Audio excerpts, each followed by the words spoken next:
And we are live. G'day everyone, Mike Jeffrey here, and you are listening to My Creative Journey, Season 3, Episode number 7. Today's guest is Matthew Vercoe, a wedding celebrant and MC who has mastered the art of storytelling, reading people, and creating amazing client experiences. I had the pleasure of working with Matty at a workshop called Wedding Mania, run by our friend Josh Huggett at the end of last year, where we got 3 couples married in one day. I say we, but it was actually a lot of hard work on Matty's end because he was the celebrant at all 3 weddings, getting 3 couples married within the space of 4 hours. He stood out in the sun and delivered 3 wedding ceremonies all for free, gave up his time. And I wanted to draw a little bit on that experience today in this episode, and we'll talk about what actually goes into that and a little bit of the prep beforehand, but also how he goes about telling stories. I think a big part about being a marriage celebrant and an MC and what he does professionally is telling stories, understanding people, and then telling stories that relate to them. And we dive deep into that in this episode. And the way that Matty's been able to do that over the past few years in his business and bring in a lot of skills from outside, I think is really special.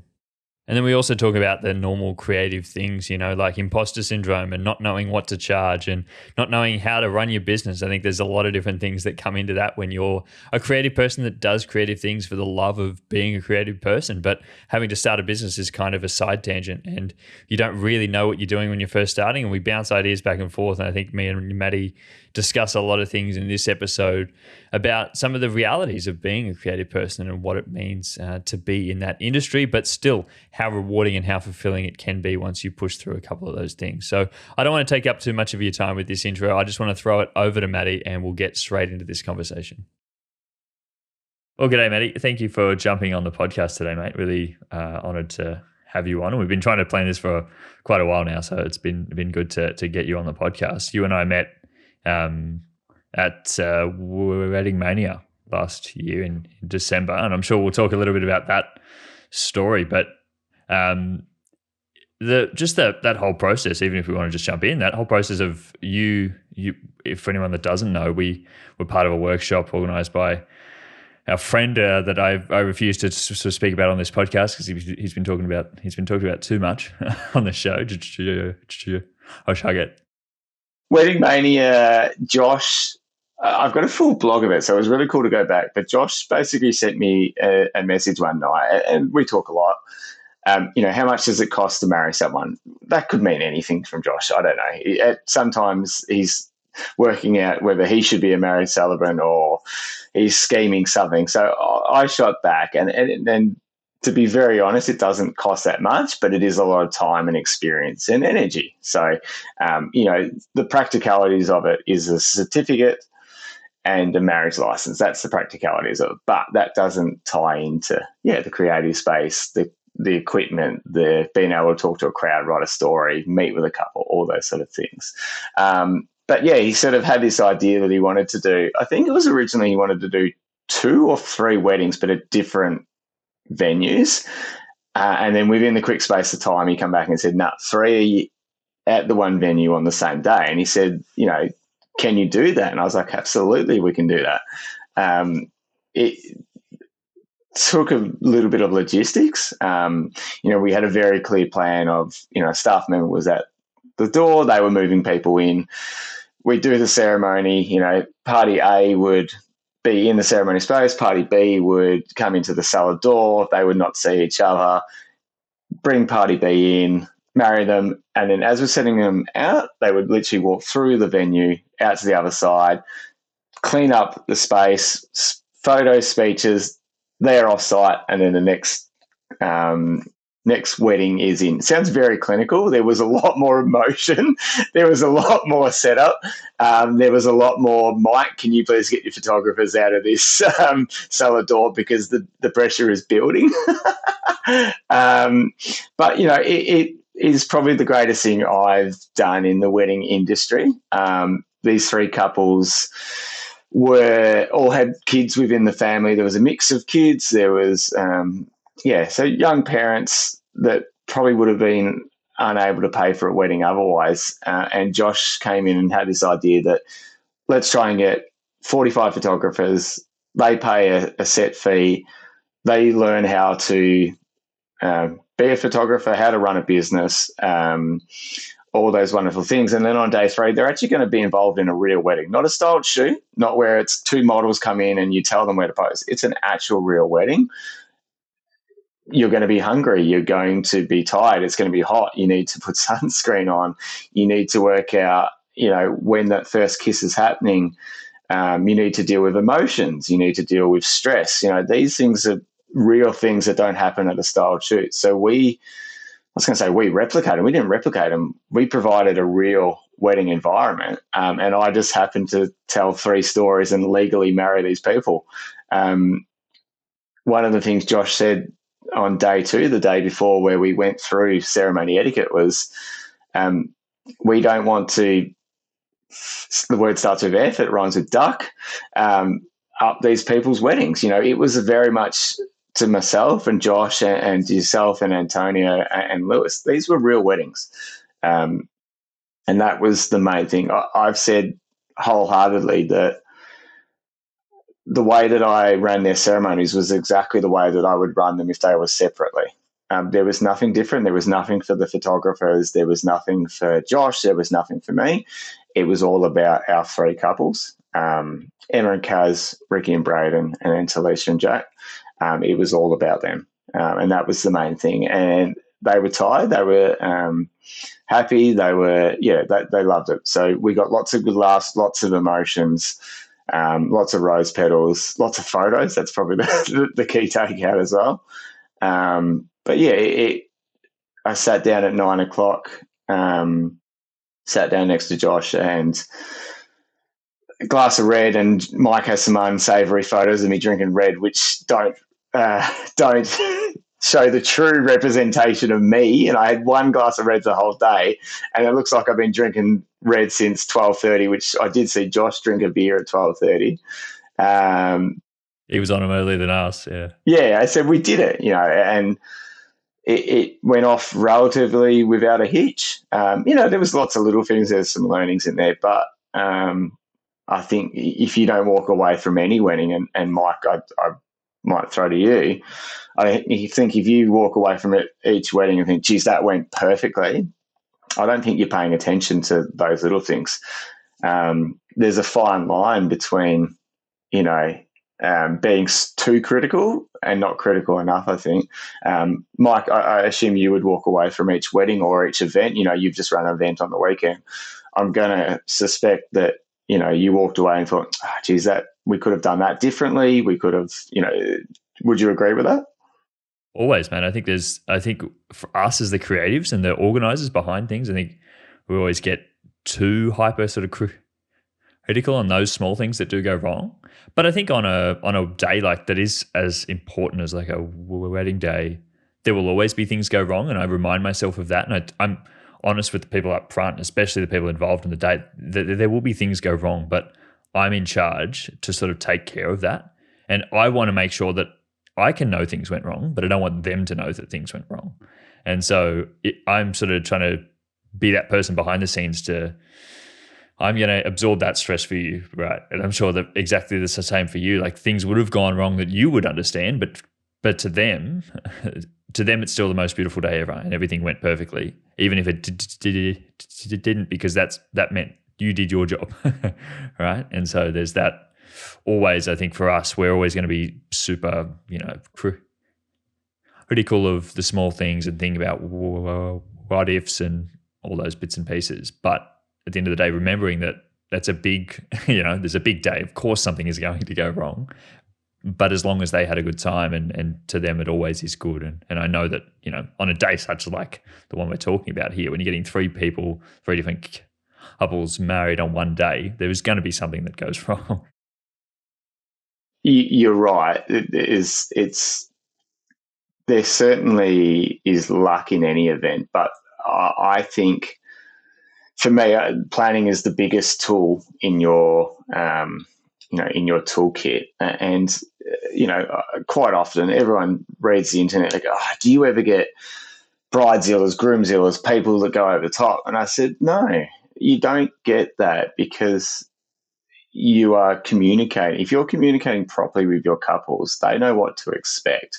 Yes, they're going to be stressed. Yes, they're going to be nervous. Nerves are a good thing. I love nerves. I had some great nerves on the weekend. Both my Saturday couple were looking for things to do before the ceremony because they're so nervous about seeing each other and enjoying that moment. And I think that was a really cool thing. But it's all in the planning. It's all in the communication, not I think the word wrong is also a bit over the top. Things will change or differ from the idea or the theory. I don't think things go drastically wrong. Something that would go drastically wrong for me is if I didn't bring a speaker or if I didn't bring a microphone or the marriage certificates. Like, for me, that is wrong. If same thing on the weekend, we had a song that didn't play when the dog was walking down the aisle. Does that ruin a wedding? Doesn't really. Did the person in charge of that get a bit critical about it? Yeah, absolutely, because they want to deliver a great product. But at the end of the day, the couple are not going to sit up at midnight and go, geez, I wish that song played.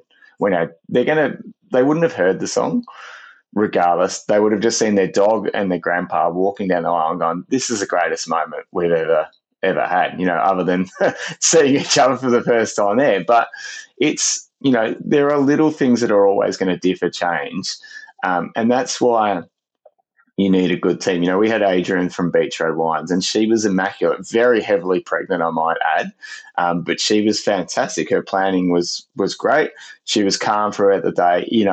I met yourself and Antonio for the first time. And we had some, I don't want to say brisk conversations, but you have some business conversations. And it's like, yep, cool. That's what I'm doing. That's what we're doing. I alluded to it before, Mike. Emma, I'll go back. The conversation we had the day before with the three couples, Josh and myself, said at any point during the photos, prep photos, golden hour, couples portraits, if you're feeling overwhelmed, if you're feeling stressed, you just grab Mike, you grab Antonio, you grab Lewis and say, listen, I'm feeling a bit overwhelmed. And we'll remove the photographers. We'll keep that the environment calm. And each couple went, no, we'll be right. We're okay. Okay. You just know. We know that generally pre-ceremony is the most stress that couples will be because it's a bit of that unknown. What are we doing? Where are we going? What's happening? So let alone when you've got 20 people in the room with you as well. I think it's really important that we put that on the table. And Emma, who you looked after, certainly she was feeling overwhelmed. So you calm the situation, you remove the photographers, and that's great. That's what it's about. It's about communication. Your couples feeling comfortable. If your couples can feel comfortable, that's where the magic happens. That's where the great photographs happen. That's where the laughter, the emotions happen for me during a wedding. How do you sort of go about making sure that things don't go wrong, or if they do not go wrong, how do you go about playing into them when things don't go to plan if you've planned it beforehand? I've subscribed to the theories for a long time. If the guests can see something or hear something, if my couple can see something, if I can hear something, I'm generally going to call it out. Like I'm within reason, I trust myself to talk about things on the mic. I'm not just I'm going to read from my tablet. I'm not going to read from the script. If something else changes, if something moves, I'm going to talk about it. I'm going to call it out. So yeah, as I said, I had the word authentically, authentically. I just could not get it out. And I could hear the groomsmen laughing beside me. And I just looked and said, that wasn't great. And they're like, no, it was not. And you move on. So I think it's just about, you have to acknowledge things sometimes. If, for example, if you get someone who faints at a ceremony, if it's a hot day and you have someone that faints, you're not just going to keep plowing forward. Everyone else can see around what's going on. Family and friends, we're just going to pause really quickly. If we've got anyone that has some medical training, we'd love you to come forward. Everybody else, we're just going to get you to move over the side into the shade for a moment. If there's some medically trained people there, you get them forward, you look after it. You calmly speak with the venue. If you think it's, if it's escalating, there's people generally there that are going to escalate. As for your couple, you're either looking after them or, you have someone trusted looking after them. So I think it's just about pausing, trying to think quickly in that situation, and then, acknowledging something that's happening. Generally, my couples don't see my scripts. When I MC receptions, I don't have a script. It's, I have a run sheet. So if we miss something or if we do something, it doesn't really matter. People don't know what's coming next. And I think that's the thing that new people in the industry go, I'm going to ruin their wedding. You're not. Unless you've done something extreme. You've just got to sort of trust yourself, trust your gut a little bit, and just build on that experience. Things are going to go a little astray for you, but that's what builds experience. I've certainly, 5-6 years ago, I've introduced parents' speeches and they've not been in the room. I'm happy to say that. I'd go and speak to them, and then you turn your back and you go to speak again, and they've done it off for a cigarette or a toilet, or they've gone to get a drink, and they're just not in the room. I don't do that anymore because I make sure that they are 100% sitting there, or I've asked them, we're going to be doing our speech. So there's those errors along the way are what builds your experience. So don't be afraid to make errors. Just be afraid to not make them again. I think that's the super important part. I mess things up all the time. My brain works quicker than my mouth sometimes, so I will fumble words. That's my big self-conscious thing that I get self-conscious about, because I feel like, I'm a professional. I speak for a living. But sometimes my brain's working quicker than the rest of it. But it's also my positive as well. I can, same thing on the weekend. Partway through my storytelling, I had a bridesmaid tell a little bit of a story. I had my groom introduce his son. I asked, one of my grooms to tell some story. So I'm thinking quick on my feet to ask questions to make moments. Yep, I might stumble a few words here and there, but same thing. People don't really care. They're concentrating on the couple. It's how you feel at a wedding, not, what the exact words are or the things. It's how people feel, I think, is the most important thing. As a photographer myself, speaking to a lot of photographers, thinking that they have to be super planned on what they do on the day, and if they don't get one exact image that they're after, all goes out, everything isn't to plan. But they forget in that the part about the connection and about how people feel being the most important thing. If you try to take someone through, if you've got a pre-planned schedule of like 15 to 30 images that you need to get, if halfway through they're feeling stressed and like they're over it, if you continue to push through and get the other 15, those 15 images aren't worth anything, because all they remember is how they felt in that like a moment when you were there dragging them around, when they just wanted to get back and have some time with their friends and family. So much important, like what you brought up about the connection that you've got with these people, and then understanding how is what I'm doing now going to make them feel. Is me incorrectly pronouncing a word and having a bit of a joke about it going to make them feel bad? Probably not.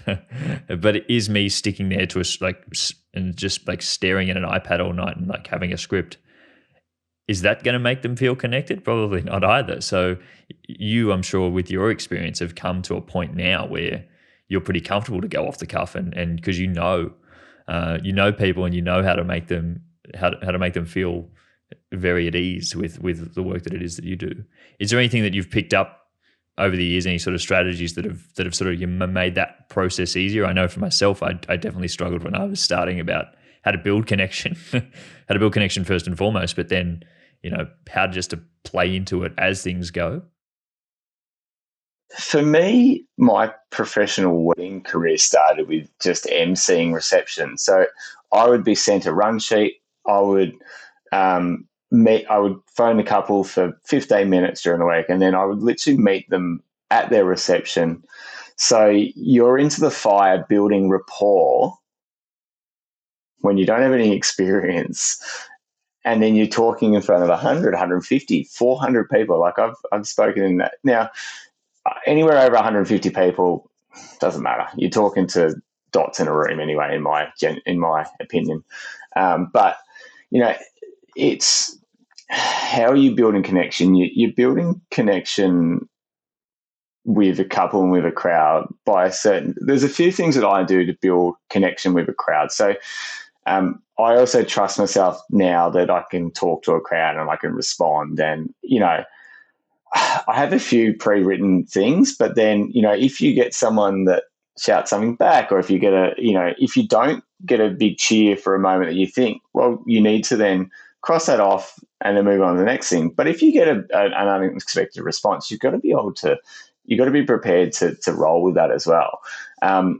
Connection with my couples when I'm marrying them is very different because, you've had an initial meeting, you've had your planning meeting, you've been speaking by email, by text, and then you catch up with the couple during the week. Some couples are more than others. Some really love that connection, and some are like, no, we're just happy to get you involved. But I'll come back to that connection as well. So your couple wants to feel comfortable. They're in a vulnerable position when I'm telling their story. They don't know what I'm going to be saying. So the way I write stories is my couples will send me they'll send me individual questionnaires. So same questions, but their feelings, their thoughts, their recollections. Now, I might get something in there and I go, you know what, that's going to get a laugh, but it's going to make them feel uncomfortable. So what's the benefit of that? Yep, okay, you're potentially going to get a short spike because you're going to get that nice laugh. As humans, we like a response. We like laughter. But you're going to watch your couple's body language drop. So what's the benefit there? There's no benefit there. So you can spin things in a more positive way, or you can decide to leave that out and look after them. And that's the path of building that connection, building that trust to get those genuine responses and genuine connection. People want to feel like they're being looked after. A lot of people don't like the spotlight. That's the main thing, people are nervous about. I'm nervous about the spotlight, and I'm nervous about being vulnerable and reading my vows in front of people.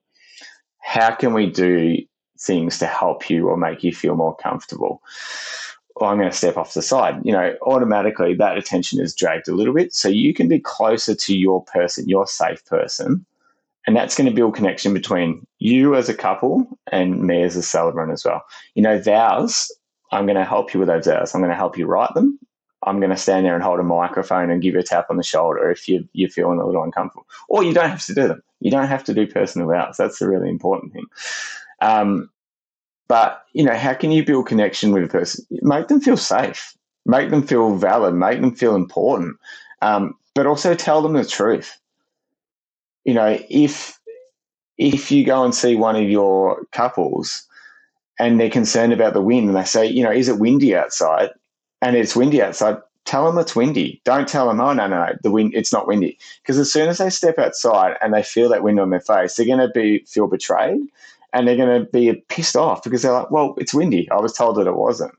So tell them the truth. And we spoke about before, if something goes wrong, if you make a mistake, just be upfront about it, right? I think that's the real thing. People are going to respect that much more than, you telling them what you think they want to hear.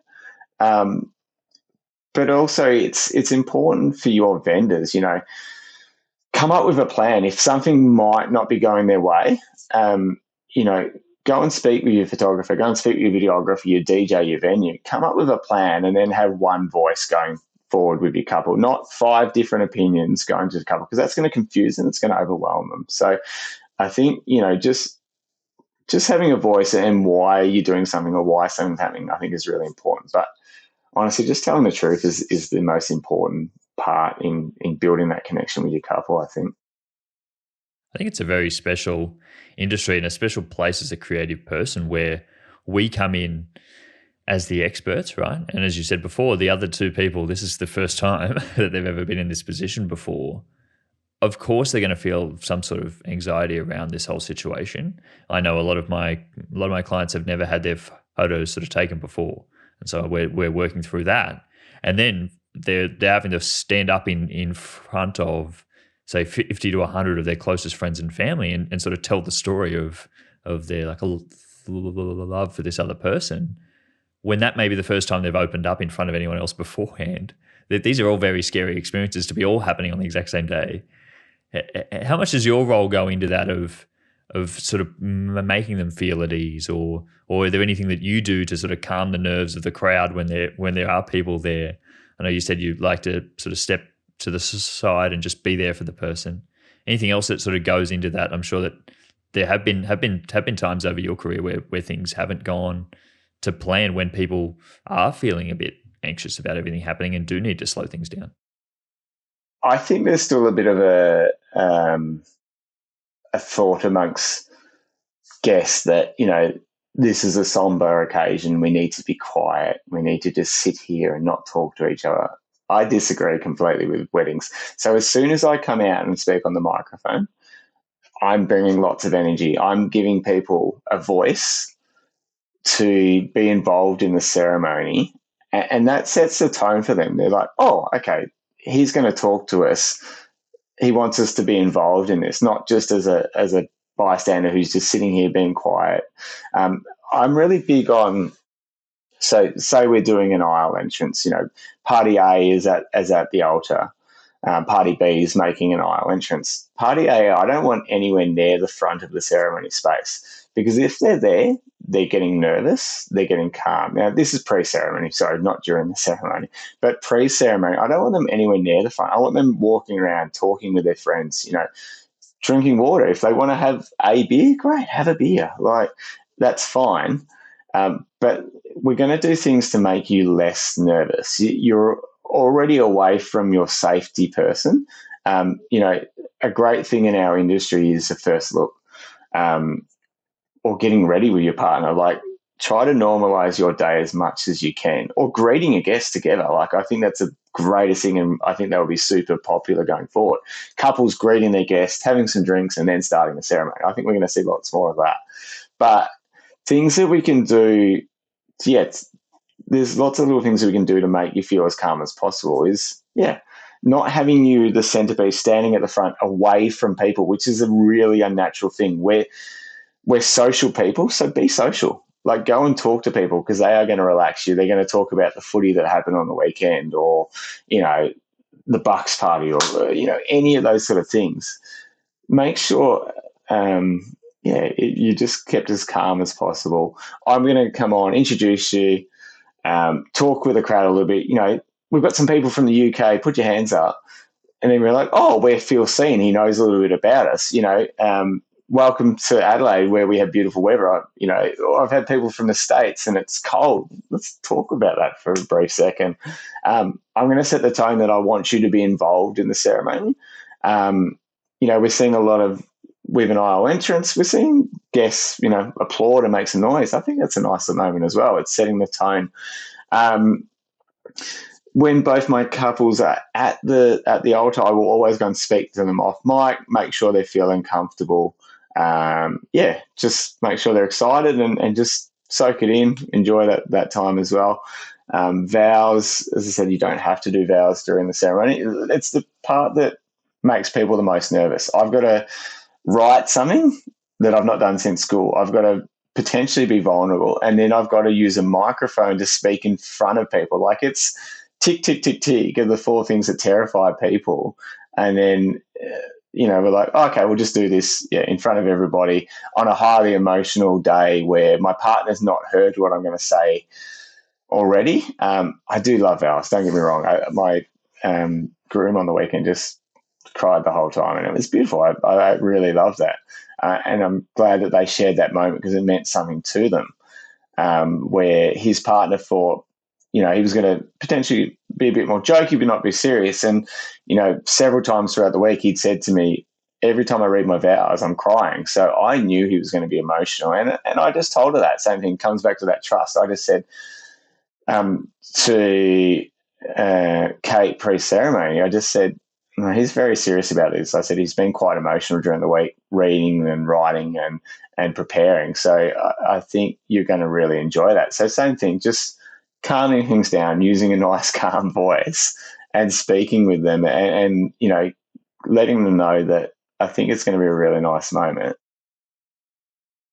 I once went to a wedding ceremony, and I distinctly remember this element from the day. I wasn't there as the photographer, I was just there as a guest. And I remember feeling a bit unsure about the way that this celebrant went about what they did. And how they walked in, they were very over the top. They made all these jokes about the couple and about themselves. And then I think they actually read the vows. I think this celebrant read both the vows from both sides because they weren't comfortable reading the vows. And I remember I walked away from that ceremony and I was like, look, this was a bit too much about the celebrant in that sort of your moment. And I didn't know why they did that. I thought it was, that they didn't really understand what they had to do as their job. And I was like, that's not their role to step in that way. And I asked a couple of other people who were there in the audience what they felt of it. And they were like, that was hilarious. That was the best thing ever. And I'd spoken to the bride and groom afterwards and they said that was amazing. That was just what we were after.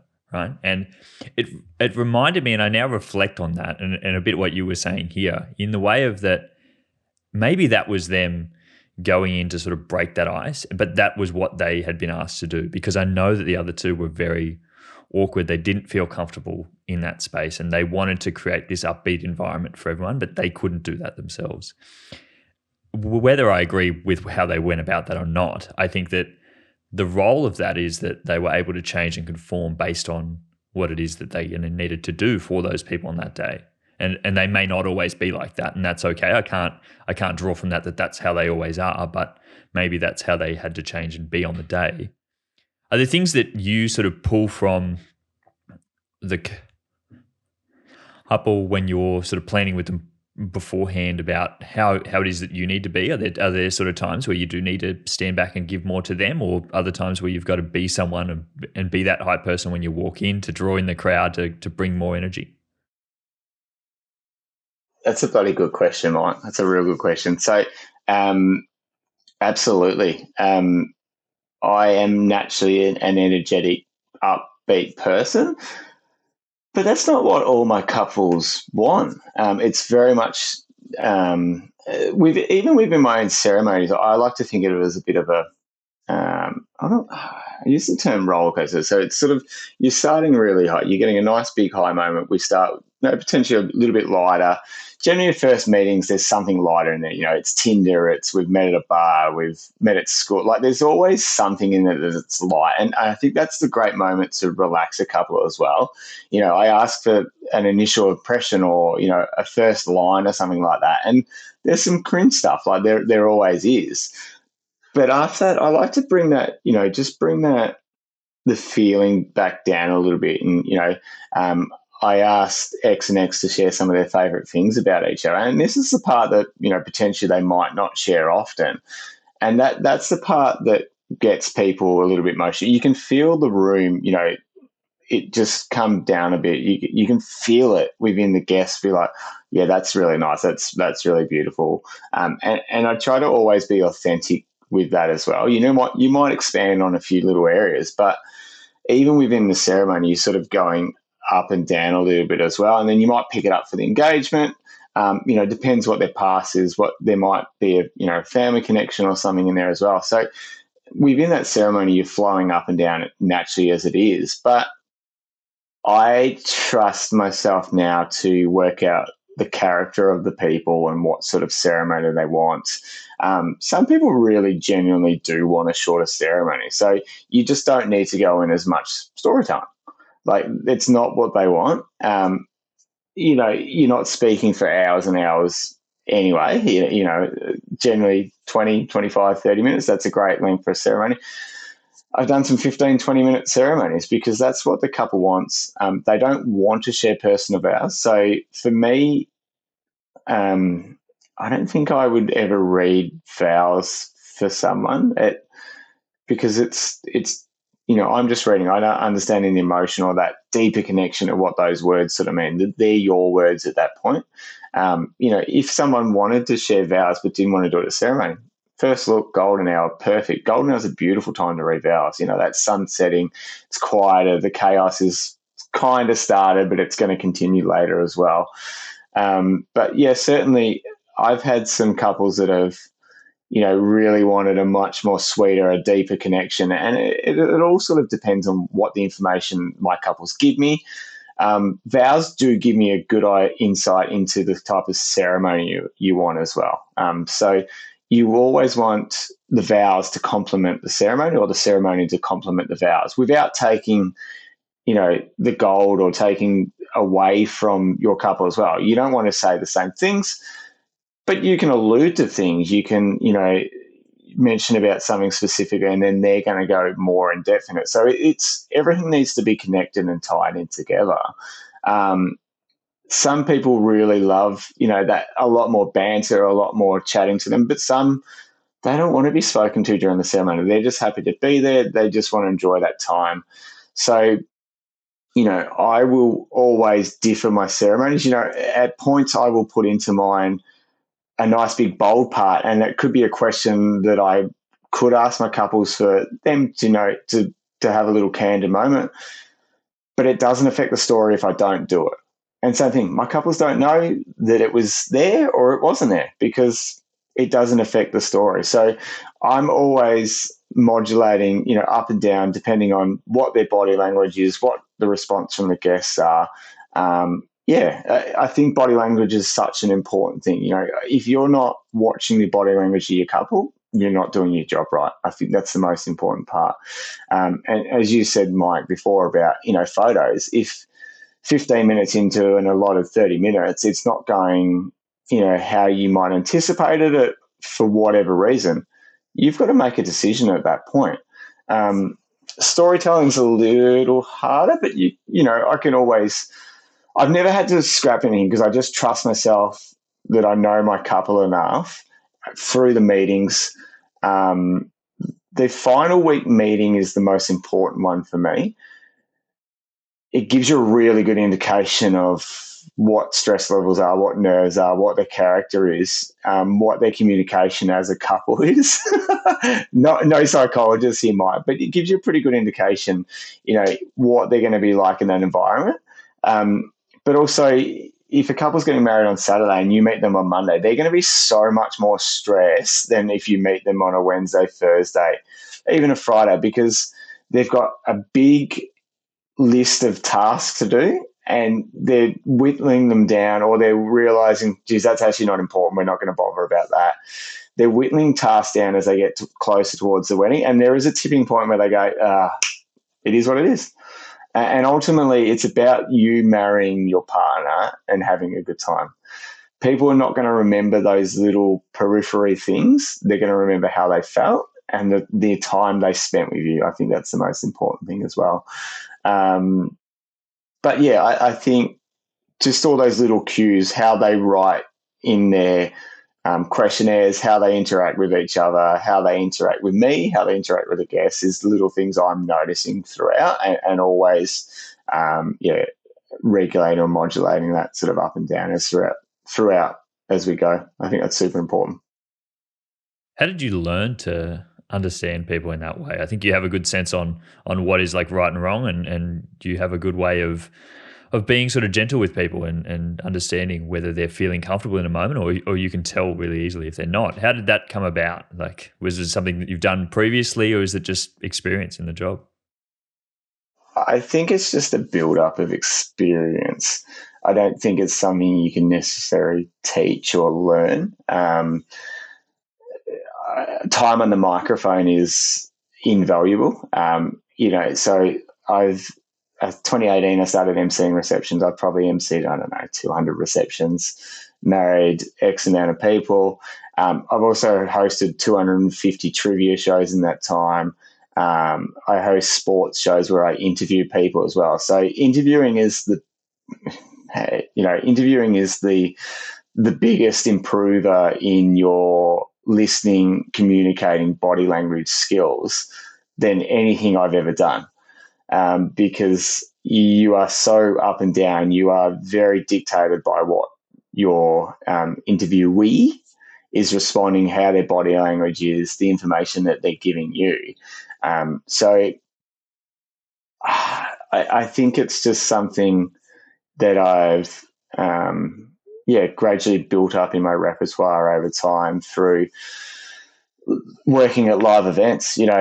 Trivia was fantastic for my growth within being a wedding MC. Now, I'm not reading out questions or doing as many jokes as I do at trivia as I am at a wedding, but those skills have built up over time to be able to, for me to talk to guests, to talk to a couple at a ceremony now, or to speak to a CEO or a current footballer, like different levels of skills, different levels of communication. So you need to understand where their level of communication and comfortable is. A CEO is going to be much more comfortable speaking in front of a crowd at a higher level than a kid that's 18 years old and has played 2 games of AFL and hasn't, felt that adulation or that, those people watching him. So a CEO is also not going to tell you what they don't want to tell you, where a 18-year-old footballer may say some things he potentially shouldn't because they're nervous. So you also need to protect that 18-year-old from saying things that they maybe shouldn't, because once again, it doesn't benefit you. I'm not in the media. I don't need to get headlines, but I do want to speak to more footballers in the future, and I want to make sure that they feel comfortable when they speak to me. CEOs, you can ask some higher level business questions, but you can also have some fun with them as well. Just because someone's in a higher role doesn't mean that you can't have fun with them. Like, I think everyone is on a level playing surface. You just need to work out how you sort of get to that level playing surface. Have there been times where you've felt unsure of what to say, or if something you will say is going to hit the right way with an audience? Every now and then I will get, so I'll talk about a ceremony, I will get a couple that potentially the body language is maybe not what I'm expecting, but then afterwards you'll get great feedback and you think, oh, okay, maybe I've just misread that wrong. So, internally you might not feel great about it. Potentially, sometimes smaller receptions are easier to be a bit more, I don't want to use the word risque because I don't think I'm a risque professional, but you might say something. I then value those working around me to check me a little bit as well. If I've worked with a photographer for a while, I'll be like, "Is that okay?" And they're like, "Yeah, that's okay." I would say I don't swear. I just don't swear at weddings. I'm a big swearer outside. Like if I meet up with my couples, I potentially will swear, but I'm not a swearer at weddings. I do regulate that because I just don't think it's required. Like at the start, I said there was a word that starts with F and rhymes with duck. I will dance around things, but I don't think it's needed. That's not kind of my brand, I don't think. It's still an environment that needs to be at a certain level, I think. I think, have I gone home at night and thought about things? Yeah, definitely. I used to be super, super critical when I started emceeing. I've gotten better at compartmentalizing. That's the word, compartmentalizing, how you're performing, because we're performers. That's what we're doing. We're entertainers, we're performers. Which may not put us in the best light. Oh, it's all about us. It's not, but we are performing in front of people. We are engaging with people. So I've certainly gotten better at thinking, okay, one, it's, the things I'm saying are not going to ruin a wedding. And two, nobody's going to remember them the next day. They're going to remember how they felt, how they enjoyed that dance floor. Was X. I love seeing X share some tears during the ceremony. That's not something I've ever seen before. That's the things I'm going to remember, not how Matthew, messed up one word or said something that, didn't land. I'm not a comedian. I'm not anything like that. But if I think something's witty and I think it adds, let's have some fun with that as well. As I said, I trust myself to go a little bit off script. My receptions, I don't even have a script. I just have a run sheet, and that's how that works. And as you said before, like when you say to put more of yourself out there, you're hoping your clients understand who you are. And gradually, I think that spirals into your people will then start to be attracted to you. I think when we first start, it's hard to be yourself. You don't know where that sort of wall is. You don't know how far you can push and sort of put your own personality in it versus the other people. But eventually, you sort of build up, and you sort of find that average where you are incorporating enough of the other person in yourself, and then you're attracting that person again because you then get referrals from them, and you'll sort of start to see that the people are coming to you for you, not just because they've heard you in the industry. They're actually after you and your personality, so that then you can put more out there. I'm interested to know, when you first started, how did you go about that? Because I feel like it's a big industry to get into. You talk about being an MC before you did celebrant work. How did that start, and your sort of role in that? Like most people, I think that get into speaking roles is a friend has asked them, or probably I asked friends when, I'm talking 10 years ago that we're getting married, could I MC their wedding? I think it kind of started with, I lived overseas for a while and, went on some Kentucky's and did those sort of things. And you naturally sort of, I don't know, I was a bubbly person, and I had people say, you would be a great tour leader. Now, I tried to get into those things and failed miserably, but just always enjoyed organising. Like, we enjoyed organising pub crawls and things like that for our mates in London. And I enjoyed that leadership and speaking to people. So when sort of weddings come around, I had this idea that, I don't know, why not be able to speak in front of people? And I did a few, and probably the breakout one was my sister-in-law's wedding here in Adelaide in 2017. A friend of theirs was a DJ, ran a business. He DJ'd the business. He DJ'd the wedding, and I emceed it. Now, I'm not going to say I did a great job, because I don't think I did. And I'm not going to say it led to a job, but 8-10 months later, when the DJ business was looking to expand and they were looking for professional MCs, and it really wasn't a thing here in Adelaide in 2017, 2018. There was a few doing it. Sydney or Melbourne might have been a bit more advanced, but certainly here in Adelaide, it was very much friends were doing it. So I sort of, my sister-in-law reached out and said, would you be interested? I was full-time dad at that point, looking after 2 kids. So on the weekends, it was somewhere to get out and be fun and be an adult and be a person, not just dad who's changing nappies all day long. So they were expanding that business. So this is Entertainment Adelaide. If you look them up, they're fantastic. They offer all sorts of things. And I still do some work for them, but I've certainly moved away to concentrate on the celebrant side. But, I just got thrown in the deep end. I literally got a run sheet. I hadn't seen any professionals run a reception before. I did not know what I was doing. I thought I had to prepare something at the start, which I cringe at now, like just reading off a piece of paper, talking about something really generic. Not understanding that the MC is actually not about the speaking role. It's about the organising role.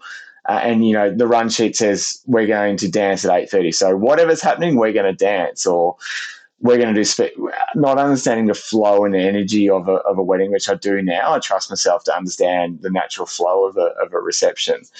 But, just started naturally, doing more and more. And I wouldn't say I did a lot before COVID, but post-COVID, here in South Australia, we had less restrictions. So we did have a time where there was no weddings, but come late 2020, 2021, all of a sudden there was a backlog, and I was doing 2 weddings a weekend. I did 40 weddings in 2021 or 45 or something like that. That's a lot of late nights for someone who's got a young family. But that time and that mic and also hosting trivia just built my experience and built my passion for it. And COVID sort of made me think, well, what I want to do, I don't ever want to not be doing this again. So how can I be more involved in it? How can I build a career out of this? And I thought, well, the celebrant side of things was important. Here in South Australia, there wasn't a lot of males celebrants at that time. We've built more of a community since, but certainly at the time. So I felt like there was a niche, I started going to the ceremonies of the couples if they were getting married at a winery or something. I would go along to the ceremony and I would watch the celebrants, and I got to know a lot of celebrants. And some of them are my great friends now, and I've learned a lot from them in that time. And I just thought, I think I can do this a little bit differently. I think I can be a bit more, I can bring some of this MC side into my ceremony. So, and Mike, you've seen that. I'm upbeat, I'm energetic, I'm speaking with my crowds. But that's not something I did straight away. You mentioned this before, like you think you have to be a certain way, and it's not always the case. When I started emceeing, I felt like I had to stay still. The MC has to stay still. They have to introduce. And it wasn't until my great friend Vince, who was a very experienced person, said, well, why? Why do you have to stay still? You can do what works for you. And movement is a big part of what I do. I'm speaking with my hands now. Movement is a big part of what I do. I move around a lot. I engage with the crowd. Receptions at the start, I will walk to both sides of the room. I will walk around and say hello to people. And I think it's really important. At the start of the ceremonies, I will walk around a little bit. I'll talk to people. During the storytelling, I will generally stay still. But I think it took me a long time to work out. Oh, I don't have to fit into this mold. I can do what I like. I still have doubts about some of the videos or some of the things I shared, because I think, well, I did that because I knew that couple, it fit really well. But I don't know, if people see it out of context, they won't like that. But then it sort of comes around full circle and you think, well, maybe if they don't like that, I'm not the celebrant for them. But I also have bills to pay. So I guess as creative, and Mike, you probably have these conversations all the time. It's, how much do you, like, where's that line? Does there have to be a line? So that's sort of my journey. And then naturally, the celebrant side. And, when I started as a celebrant, I had lots of connections, like lots of celebrants referred me work, which was super nice. I had photographers that I've worked with for years that referred me work. And so I probably built quicker than anyone that was just new into becoming a celebrant. But I also went from zero to full time. Like a lot of celebrants will build, they'll have a second job. Well, my kids were starting school, so we sort of naturally floated into, there was a little bit of a changeover where my youngest was with me at home. And then I started sort of doing weddings, and I did 8 weddings in October, with 2 days a week at kinder, and I was just so overwhelmed. But I was like, okay, well, it was a great stepping stone into the next year where both kids were at school, 5 days a week I could do admin. And then, it's just really built naturally over that time, where I married 37 couples last year. I'm probably on track for about the same. I don't know what my ideal number is, but it's sustainable for me now. I wouldn't be able to support what we do as a household just with what I'm doing. My partner is the breadwinner. I still pick up my kids. But it's a little bit trusting myself that I'm doing the right thing for the couples that are hiring me. And I think that's working so far. I think you're doing a great job there, Matty. And I think that, so much work that goes into it, I'm sure, that a lot of people don't see on the outside. Like, you're only sharing a small part of what happens on that half an hour on the day. There's so much more that goes into planning wise, and we've already talked about that. I'd love to go back to what we said at the start, in that when sort of Josh sent you the message, how much does it cost to get someone you're married? I'd love to know, how much does it actually cost, and not so much sort of financially as well. How much does go into it on your end? Just for everyone else who's interested in being in the industry, but for other people outside, how much time and effort goes in behind closed doors? Yeah, there's a lot more than I've sort of done numbers on, emails and text messages and Instagram messages and phone calls. And I've had, sometimes there's 60 emails that go between me and a couple. There might be 100 text messages. There might be, 3 or 4 phone calls. And that's on probably the upper end, I will say. There's some couples that, are pretty minimum. But within that space, I have a lot of resources, and I try to put a lot of time into my resources. So, I have a full ceremony planning questionnaires, full reception questionnaires, and it's anything and everything I've thought I've seen done. And I'm in the process of updating them, because each wedding you do, or each wedding season you do, there's new things happening. There's new experiences. There's, ideas. People are creative. I love when couples come to me with ideas, and I'm very upfront. I will say, listen, I'm going to steal this. And they're fine. I went to a ceremony the other week, and a celebrant invited vow keepers forward. I've just done a post on this. So it was a very special friend of theirs who held onto their vows, and they came forward and had a little hug and, had a little chat. And that's something I'd not done before. And I was like, well, actually, that's really cool. You could get grandpa come forward to you, or grandma, or mum, or, someone that is super important to you. It's something symbolic. It's I'm printing off those vows and handing them to them, but it's rather than me just handing them to them, why not get someone sweet and make a moment for them, something that they're going to think of for the next 10 years, 20 years. I have a confetti portal, which is photos and descriptions of anything and everything. So my couples can look at ideas, and when they're planning, pick what works for them. I'm not giving opinions, and I'm not doing anything. I like to provide you with lots of options. So when we sit down for our planning meeting, which is 4 months out, which we're generally one of the first vendors that couples are meeting with. Venues sometimes meet before them. Most will meet after. If you're a venue, don't come at me. But certainly photographers are generally meeting after, closer to the date. Videographers, I don't know what videographers are. They run their own show.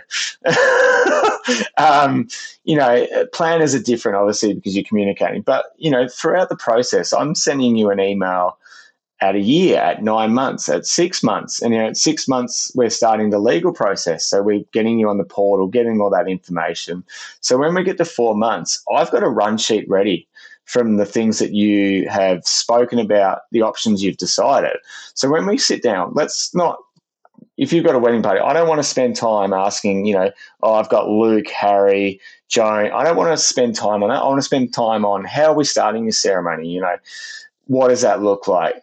Are you reading vows? Well, let's talk about those vows. How can we make them more comfortable? Let's spend time on the things that are important, and the things that are, you're excited about, the things that are making you nervous, rather than those minor details.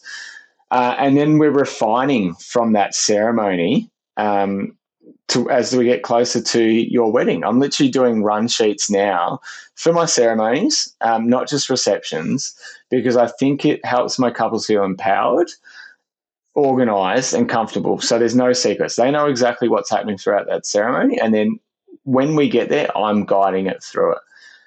I don't think what a lot of people understand is, generally I meet my couples for that meeting, at 7 p.m. on a Monday or a Wednesday. That's time that I'm spending away from my family. Yes, I get to pick my kids up and do things with them during the day, but I don't get to see them go to bed. The week of your wedding, I'm driving to your venue, generally, and spending time with you to make sure you are comfortable and prepared. And I don't have to do that, but I find that really important, because I think it builds that connection. It confirms the things for your ceremony, and it just eases those little bits of nerves the week of your wedding.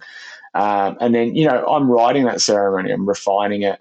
There's lots of little paperwork. Make sure this week I'm preparing all my legal paperwork for March. So it takes time to print those certificates, make sure they're right. Vows, I'm checking your vows. Each couple sends me vows. I'm reading through those vows. I'm helping with flow. I'm helping with inclusions. And I'm making sure they complement each other. So when you're reading to your partner, you feel great about what you're going to read to your partner. Those things take time.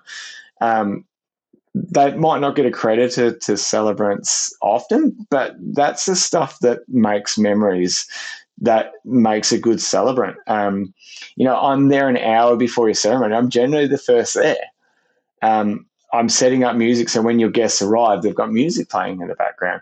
I'm bringing 2 speakers, 2 microphones, 2 receivers. So if you speak about how do you plan for things that go wrong, I have so much equipment. we had some technical issues before we started, but microphones and speakers, I've got everything. I've got a 20-meter cable. If my two microphones fail, if my two receivers fail, I've got a 20-meter cable that I can plug into a microphone. I've got a powered microphone with me at every reception as well as a third, fourth backup, like backups upon backups of my tablets, of my music, like just backups of everything in case something does fail, because, technology does fail. It might overheat. Wedding Mania, we had some, speaking about issues behind the scenes, one of my music tablets overheated in the sun because they were out for 4 hours compared to an hour and a half, what they are normally. Now, I had a second tablet, I had a second speaker, so we were able to change it over. It didn't happen during the ceremony, it was between ceremonies. Josh was taking cameras in and out of the fridge. Like, these are the behind the scenes things that people don't see. Did I answer that question? I don't know. You did definitely. I think that there's so much more that goes into it, and even I'm starting to learn things that go into other people's process, and I'm like, I have it easy, really. Really, I think that I've always thought that, I've got to have a few different things to have plans. And as you said, I'm someone that loves to talk with people beforehand. We do like a lot of like meetings back and forth, but I feel like when we get on the day, the stress is kind of off in me and it's on you. It's like that sort of reverse in roles. And there's a lot of different things that go into it, and everyone has their skill set, and it's amazing to hear you speak about your things that you do really well. I have my things, and we all sort of work together on the day to bring off this thing that is truly like amazing. Weddings really are a team sport, which sounds super cliche, but I work with a lot of photographers that will know my style and I know what they're after as well. So I think communication is so important as well. Generally my ceremonies will run pretty similar, but if there's a surprise, if the mums don't know that they're the witnesses, I'm going to let my photographer know that. So when I'm going to announce that, they're in position to get those reactions.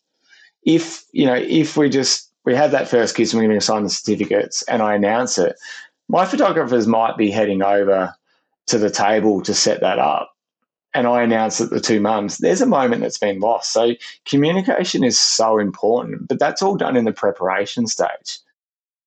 As a photographer, don't be afraid to ask, if it's a celebrant you think may not move for the kiss, maybe ask them beforehand, so when the kiss happens, where are you going to be positioned? Just so you're prepared for it. That's, don't be afraid to ask those questions as well. They shouldn't be offensive, but no celebrant should be between a couple when there's a kiss. There's an opinion for you, Mike. But to feel comfortable to walk up to your celebrant, ask the questions. Other way around, walk up to your photographer, ask the questions. Like, feel free to have those conversations either way, and things do run a lot more smoothly. I had a photographer once ask me, do you mind if I move around in the ceremony space? Which I found very odd, because that is legitimately your job. And if a celebrant asks you not to, I don't think that's a reasonable thing. As I said, I've only happened once, but I appreciated the conversation. I also said, you need to move around. Like, you're in that eye or you're off to the side, depending on the photographer. Sometimes they're behind or whatever. I don't care about that. I don't notice people moving around. But, if you feel uncomfortable, you're unsure about something, just ask. That's, I think you would prefer to maybe feel a little bit silly rather than miss something and then you feel really silly about it. Definitely better to put yourself out there beforehand. Absolutely. To make yourself uncomfortable rather than have to go through that. What are some of the next things you're moving on to, Matty? What have you got in the works upcoming? Any interesting projects, events you're working on? Always trying to cook up something, Mike. I speak very briefly, but always trying to think of new ways for couples to meet vendors. I don't love expos, so always trying to think of different options there. So that's potentially something in the pipeline. But the big one for me is myself and Alex, the celebrant. We organised a SA wedding industry party last year. We did it in September. Now, same thing, Melbourne and Sydney have been doing them for years, but little old Adelaide hasn't. So we went to a place called Hard Day's Night. We had 2 DJs, food, people bought their own drinks. We had name tags, which sounds really boring, but it meant people that, not celebrants or photographers, but makeup artists or stationery designers. We see their business names. We work with them every weekend, but we don't see their faces. So it meant that they could put their name and their business on a name tag. So when they walked around, people knew who they were.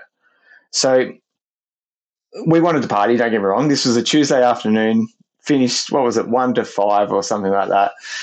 We had a full dance floor at 4 p.m., but it was a great connector of people. So that was the thing that we maybe didn't think about, but was the greatest thing of it. It was just connecting people, because it can be a little isolating in the industry. Yes, you work with people on the weekends, but how much quality time are you spending? Not a huge amount generally.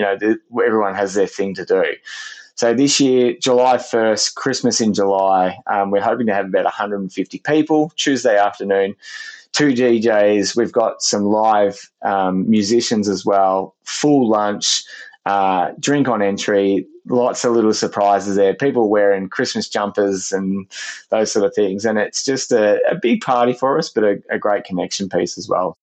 Got a couple of celebrant to MC courses coming up. So teaching celebrants how to MC, basically.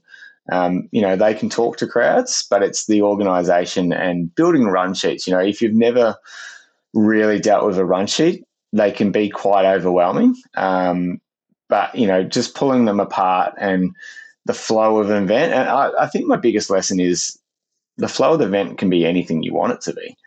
It's quite common now that couples are entering and then, sharing their first dance, reading their speech straight away, where traditionally those things would be food, speeches, food, dancing, very rigid, where it doesn't have to be that way now. As long as you get your start time, your finish time, and your food timings, everything's pretty, flexible, other than golden hour. Sorry, I always forget golden hour. The sun sets at a certain time and there's nothing I or you can do about that. So, but, how to manage an event, the crowd already knows you. So that's half the battle. That's legitimately the hardest part. So if you've married the couple, the crowd knows you. It's just about how to liaise with the venue, liaise with Mike, liaise with DJ, to make sure things run as smooth as possible. How many weddings have I done that have run exactly to time? Absolutely one, like zero. But they don't need to. You also don't. They just, other than your food timings, let's let our couple sit down, relax, enjoy themselves. That's really important. One of my big goals this year is to be paid by the AFL to host some events. So I do some volunteer or some free work for Richmond, which I bloody love. But I'd like to be able to expand my experience and be involved with the AFL, one of the biggest organisations in the land. So it's looking like there's some opportunities coming up there. So that's exciting.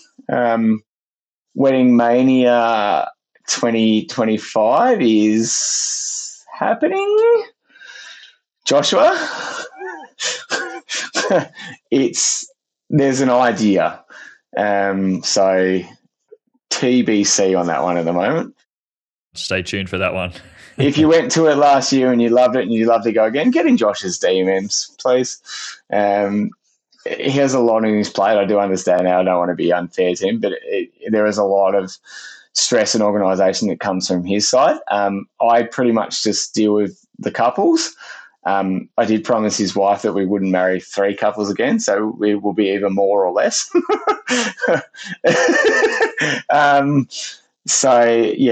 Potentially in a different state to South Australia, or potentially in South Australia, where there are things we're working through.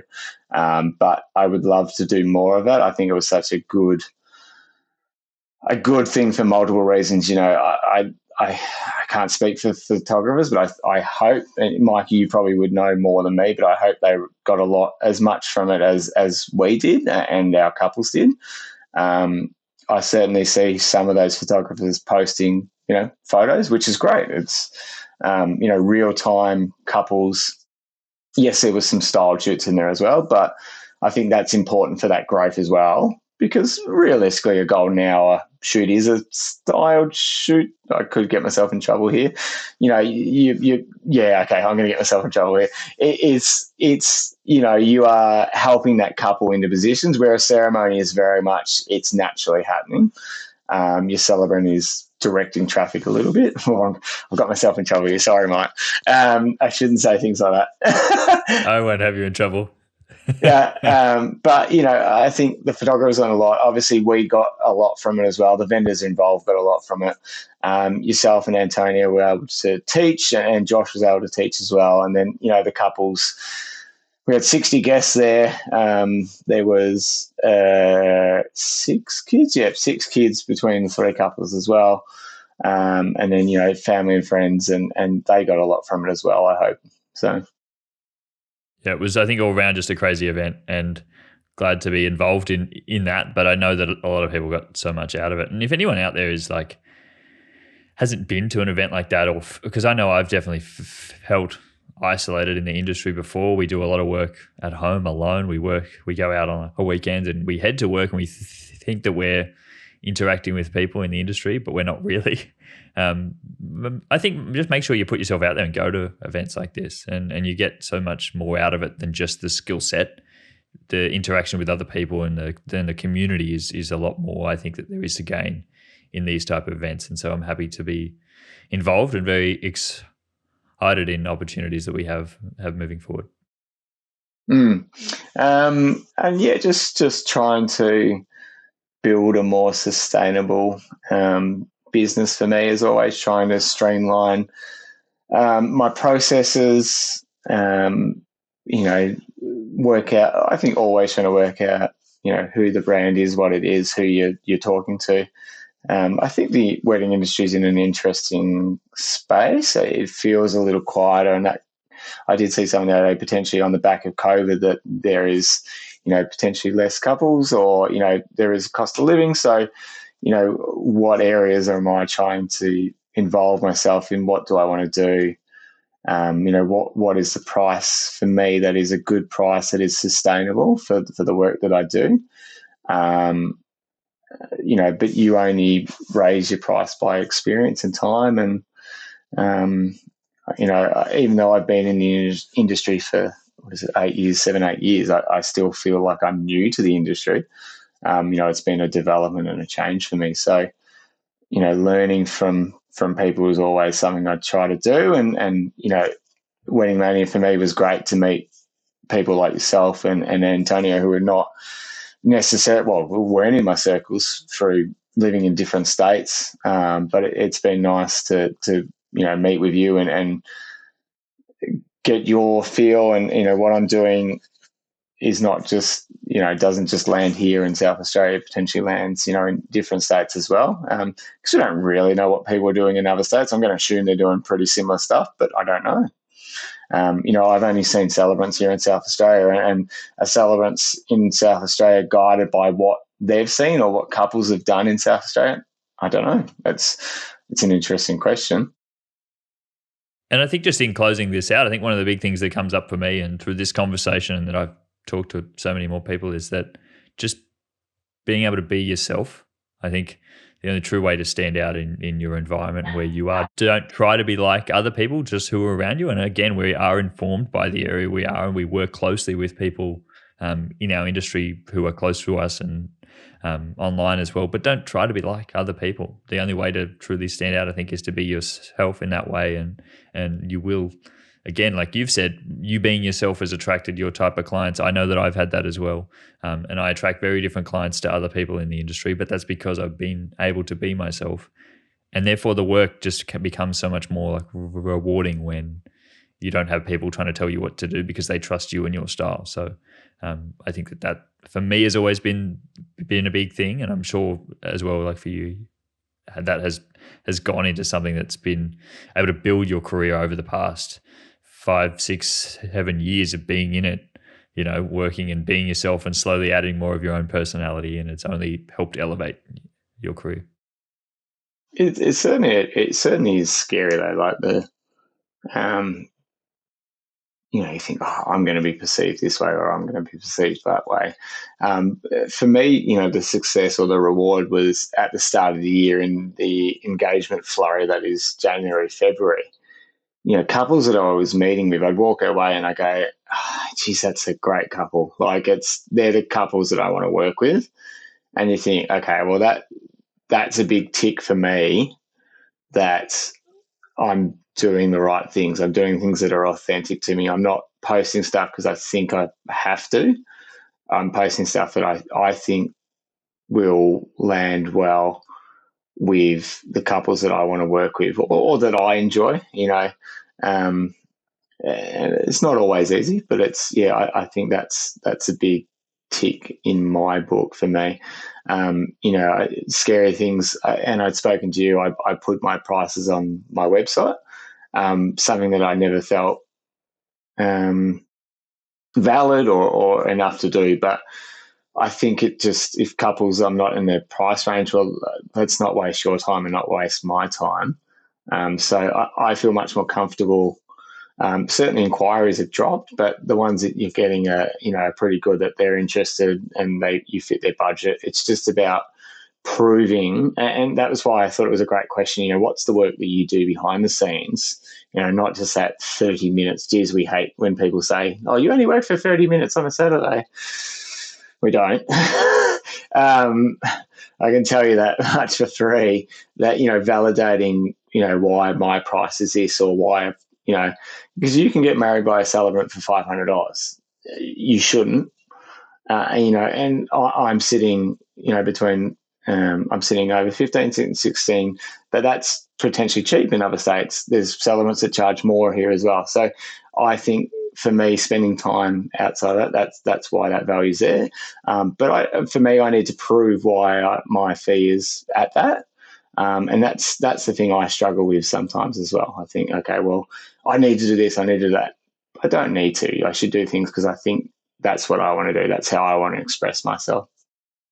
And then the rewarding part comes when, as you said, you do get those people actually inquire with you. Well, we'll leave all your links to everything of yours. Matty, if anyone wants to find your stuff online and all your upcoming events and everything else, and we'll let people know when Wedding Mania 2 is happening. It is happening, isn't it, Josh? It's happening, and I don't know. But I'm definitely excited for anything that does happen. I'm sure we'll get something else organised. Conversations that I had with Josh, he wants to marry, or we want to marry 50 couples. What that looks like over a certain amount of time, and that's the thing that really motivates me. Yes, there's some time in it. There's not really a financial reward in it. We want to be very clear about that. But it's for the greater good of people. I think people are the core of it, whether they're professionals or whether they're just genuine people who are getting married or celebrating. I think that's the reason why I want to be involved and why it will continue, but what it looks like going forward. We will let the world know at some point. Yeah, who knows? But either way, I think it's really good work that we're able to do, and as you said, like you guys care so much about this that it'll happen either way, just regardless of how it happens. Yeah. March is the problem. Everything, life just goes out the window in March because it's just so chaos. And it's great. I love the chaos, but you just have priorities, obviously. Of course. There's bills that need to be paid, and there's couples that we need to, give all our energy to. So looking forward to something is not always achievable, but it's, always a balancing act. Absolutely. Well, thank you so much for your time today, Matty. Appreciate it, mate. Pleasure, Mike. Always a bloody pleasure, mate. You little gem. Well, that is the end of today's episode. I really hope you enjoyed listening to this conversation half as much as I enjoyed having it. If you did enjoy today's episode, I would really appreciate it if you did leave us a 5-star review on Apple Podcasts or a 5-star rating on Spotify. Or if you're watching over on YouTube, give us a thumbs up and leave us a comment down below to let us know that you did enjoy this episode. Also, feel free to share this episode on Instagram and tag me at Mike Jeffrey Photography so I can reshare them on my stories. And also message me and let me know who you would love to hear on an upcoming episode of this podcast. You know, I've always tried my best to be able to have conversations with people who are in the creative space and people that I think would be a good fit on this podcast. And I would love your input as well. In a very privileged position at the moment where, you know, I'm able to reach out to people and have them on my podcast and have really interesting conversations with a whole range of people in the creative space and talk about their creative journey. So if there is anyone you would love to hear from, please let me know and I will do my best to try to get them on the podcast. At this time, I would also like to acknowledge the first creatives of the land on which I am recording today, Aboriginal and Torres Strait Islander people of so-called Australia.